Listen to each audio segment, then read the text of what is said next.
Written by Jackson Arthur. The whiskey seems to be putting up a fight, but I choke the liquid fire down anyway. I was never one for drinking liquor, or drinking in general, but I force it down anyway, hoping that it might grease the gears of my emotions, of my sadness. I'm tired of feeling empty. No, not empty. I'm tired of feeling dry. No, not dry either. Those words aren't strong enough to describe my state of mind. To be more accurate, I have to say that I'm tired of feeling like a desert, void of rain that I so desperately need. Once my family and friends had gone back to their lives, the feelings of desolation and destitution became almost impossible to ignore, nearly impossible to bear. I need to cry for my wife. I need for the tears to fall. It has been 5 days since I buried my beautiful Leanne, and I have yet to shed a single drop. Maybe it is my guilt that's keeping me barren. Maybe I don't deserve to weep for her, to be cleansed by the salty tears. I force down another large gulp of the dark whiskey and sit my nearly empty glass on the coffee table. The tears will help me move on, to feel some sort of closure that I know that I need. I can't keep living with my emotions as desolate as the Sahara. To be honest, though, I don't want any fucking closure. I don't want to move on. I don't want my wife to be dead and in the ground. I want her alive. I want to see her smile and hear her voice. I want her home. But that isn't possible. I just have to face the facts. I pick the glass back up and finish the final swallow before slamming it back down onto the table.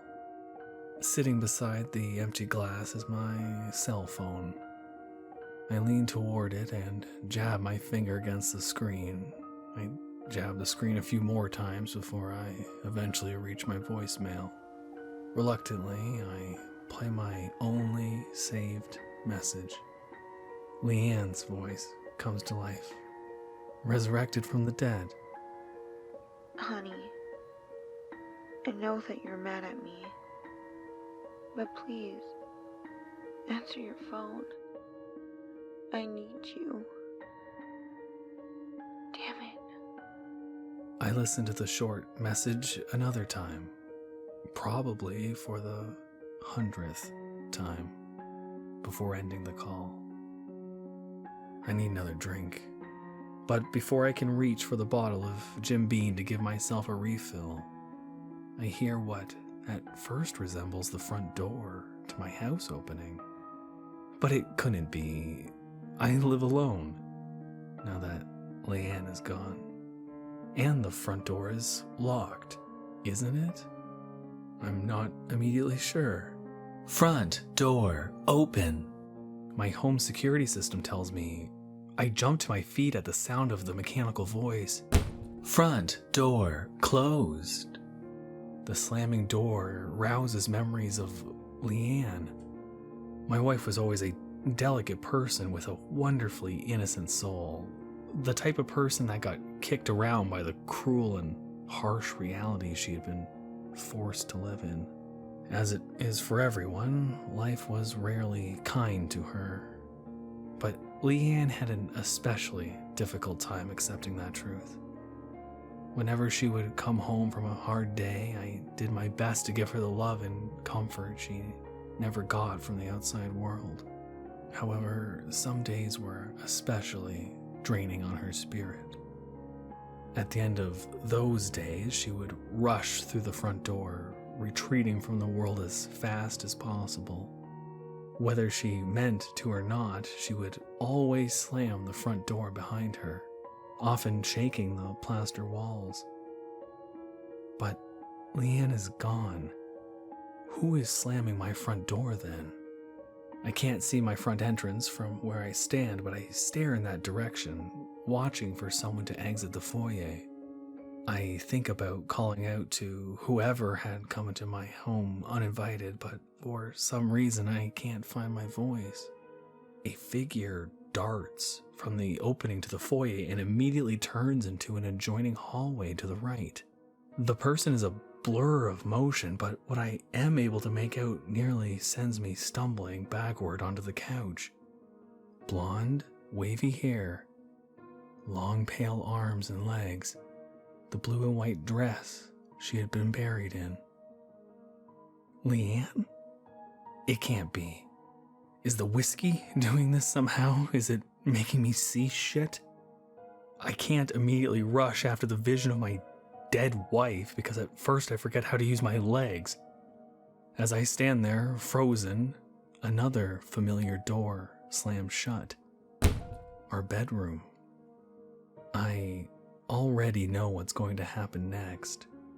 At the end of those particularly bad days, Leanne would seek seclusion in our bedroom, sometimes for hours, and I would give her the solitude that she sought, knowing that eventually she would reemerge back into the world after she had been able to put her pieces back together to the best of her ability.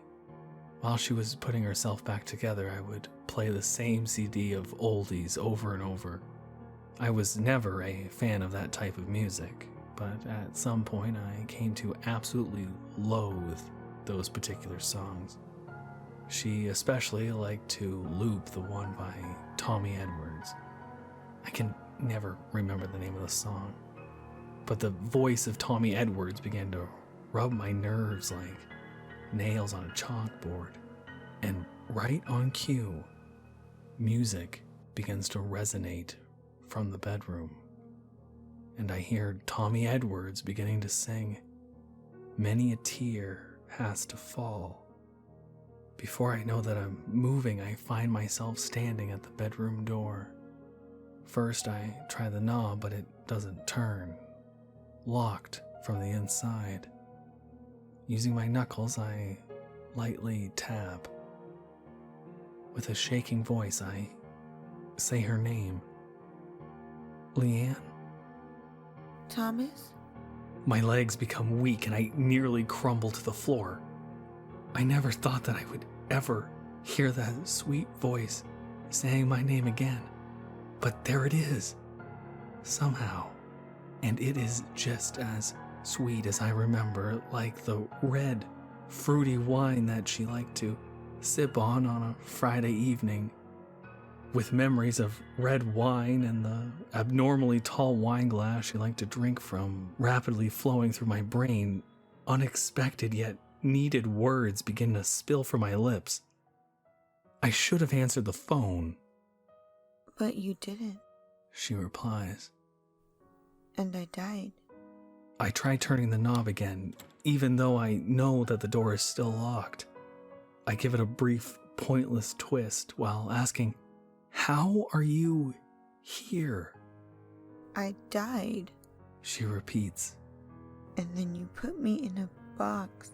I did, but I begin before being cut off. You put me in a fucking box. She screams from the other side of the door, her miserable tone blending into the music like a form of orchestrated chaos. "Will you open the door?" I plead. "I need to see you." Why? I take a second before answering.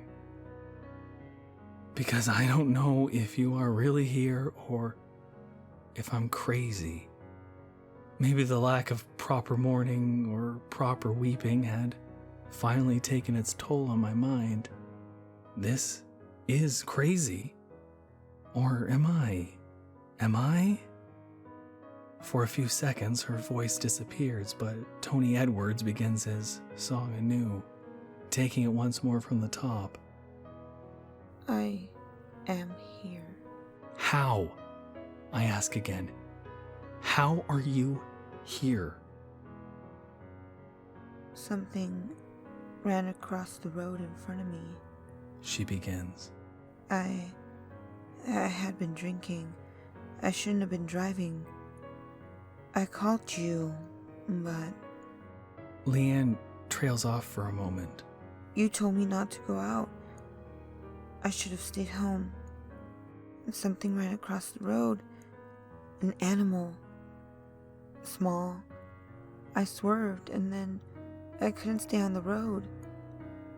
It was dark. There was a large tree. I hit it. And then black. I think about saying something, but I don't. I woke up and I knew, somehow I knew that I was in the ground. The box was tight and dark and I couldn't see anything. I couldn't do anything, so I screamed as loud as I could. I screamed for you to save me. I screamed and screamed and screamed, but you never came. I'm so sorry. I mumble, my heart breaking beneath the weight of her sadness. I gave up. After I don't know how long I stopped screaming. And that's when I heard them. The hair on my arms suddenly standing on end. I ask, heard? Who? I wasn't the only one who had been put in a box. There were others, and they were screaming too. I could hear them on all sides. Tormented and frightened voices screaming like a choir of the damned. For days, the screaming, it felt like years. It felt like an eternity. I started screaming again too. Screaming and screaming. But you got out, I say. All at once, the screaming stops. Silence. We all felt him. He had come for us and we all felt it. Felt who? Ignoring my questions, she goes on. Without words, he calls for us to rise to him. And we do. In a blink, we are free of our boxes and able to go to him, because we have no choice when he calls. Her voice trails off. Who? I ask. In spite of the thick bedroom door between us, in spite of the music that continues to repeat unabated, I can hear her sigh. It is a sad sound filled with both hopelessness and fear. I give the doorknob another forceful twist and try to push my shoulder against the door, but once again my actions amount to little more than a toddler throwing a tantrum. The tall man. The tall man in the black top hat. His eyes are dark as coal, and his teeth are sharp as knives. And when he calls upon the dead must follow his call. And we did.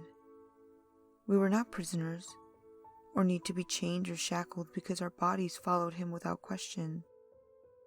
Leanne briefly pauses. There were 4 other people with me. The 4 other screams. I might have recognized others, but I was too scared to look at their faces. I did look around me though, and I could see that it was nighttime.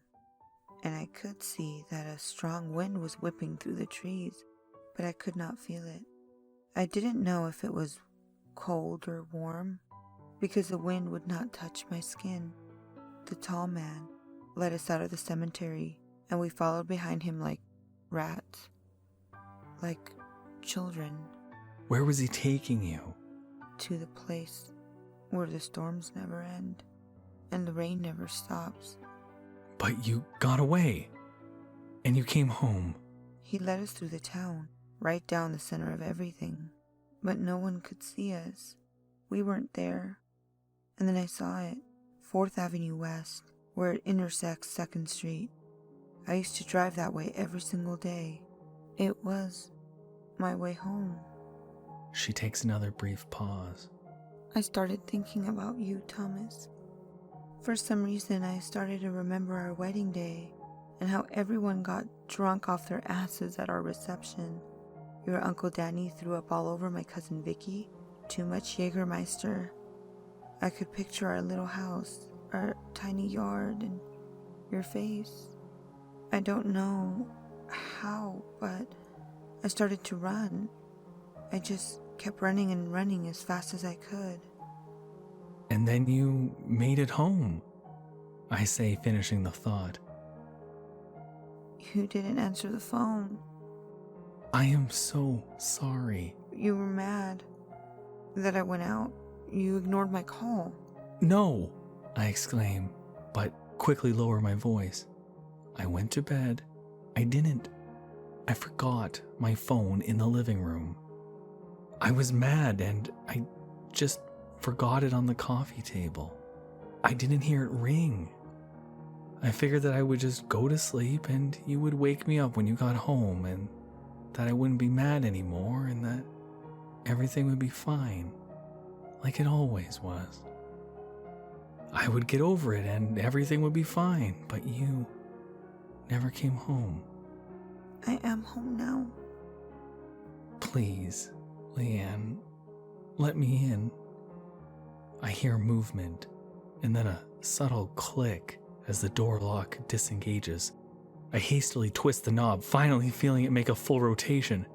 Slowly, I push on the door and hold my breath as it swings inward. And there she is, Leanne, my wife. The image of her I have had trapped in my head for days.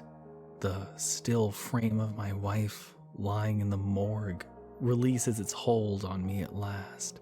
That gruesome picture is quickly replaced by the sight of her standing in front of me. Beautiful is a word that fails in every way to capture how she looks at that moment. Breathtaking might be more fitting. Impossible. A miracle. I can't seem to find the right word. Before I am able to take a single step into the bedroom, the weakness in my legs becomes too much for me and I crumble like bricks onto my knees. As I look upon my wife, dead but somehow home, I feel a familiar warmth flush over my face, and I know that tears are not far behind. Leanne simply watches me in silence, and then without warning, the music stops. Silence steals the air, and I watch confused as Leanne's eyes suddenly widen. He's here, she says, fear distorting her expressions. No, I begin to say, but my words are ended by the bedroom door being violently slammed shut in my face. In a flash, I am back on my feet and fighting with the doorknob, which has become locked once more. I start pounding on the closed door with both fists. I hear her shout my name. Thomas. Leanne. I start screaming back at her. Thomas. I love you. I'm sorry. Below our shouting, I hear another, much deeper voice coming from inside the bedroom. It is time to go.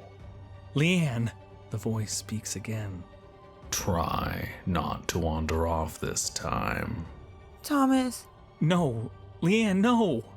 Thomas, I forgive you.